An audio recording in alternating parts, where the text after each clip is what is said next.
পরীক্ষায় ফেল করে দেওয়ার ভয় দেখিয়ে আমার নিজ স্যার আমাকে তার সাথে রাত কাটানোর কথা বলে।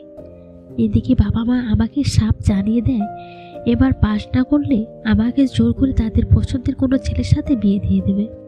আমি সেনহা, আমি ক্লাস 9ম বর্ষে পড়ি। বাবা মায়ের একমাত্র মেয়ে আমি। আমার ভাই আছে, ভাইয়ের নাম হচ্ছে আকাশ।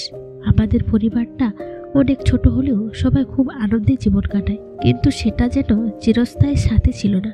আমার গত প্রথম পরীক্ষার আমি ফেল করাতে আমার বাবা মা আমার উপর অনেকটা চিন্তিত হয়ে পড়েন, আর আমাকে তারা অনেক কড়া নজরদারিতে রাখেন। যেমন আমার কাছে আমার বান্ধবীদের আসতে দেয় না, আর কোনো জায়গা যেতে চাইলে আমাকে পড়াশোনা করতে বলে হুমকি দেয়।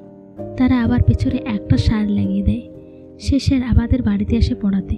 স্যারের বাসা আমাদের বাড়ির পাশে ছিল, আর মজার বিষয় হলো তিনি আমাদের গণিতের শিক্ষক, আর আমি গণিত খুব কম পারতাম।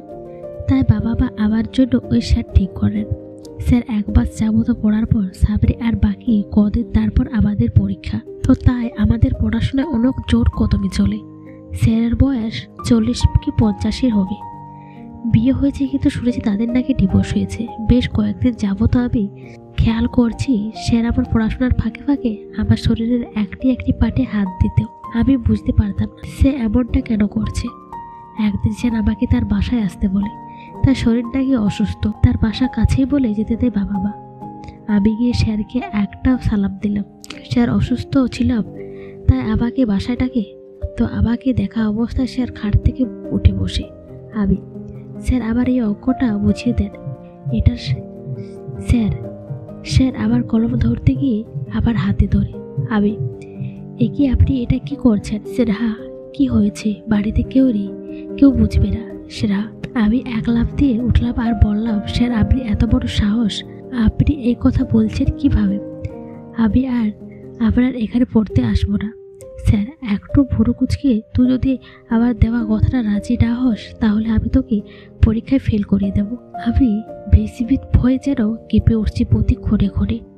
তার চোখের সামনে কল্পনাটা উদিত হচ্ছে বাবা আমাকে তার পছন্দের ছেলের সাথে আমাকে বিয়ে দিচ্ছে, যেটা আমি কখনোই চাই না। তাই আমি তখন যেন আকাশ আর পাতালের মাঝামাঝি দূরত্বে বিপাকে রয়েছি। কি করবো আমি?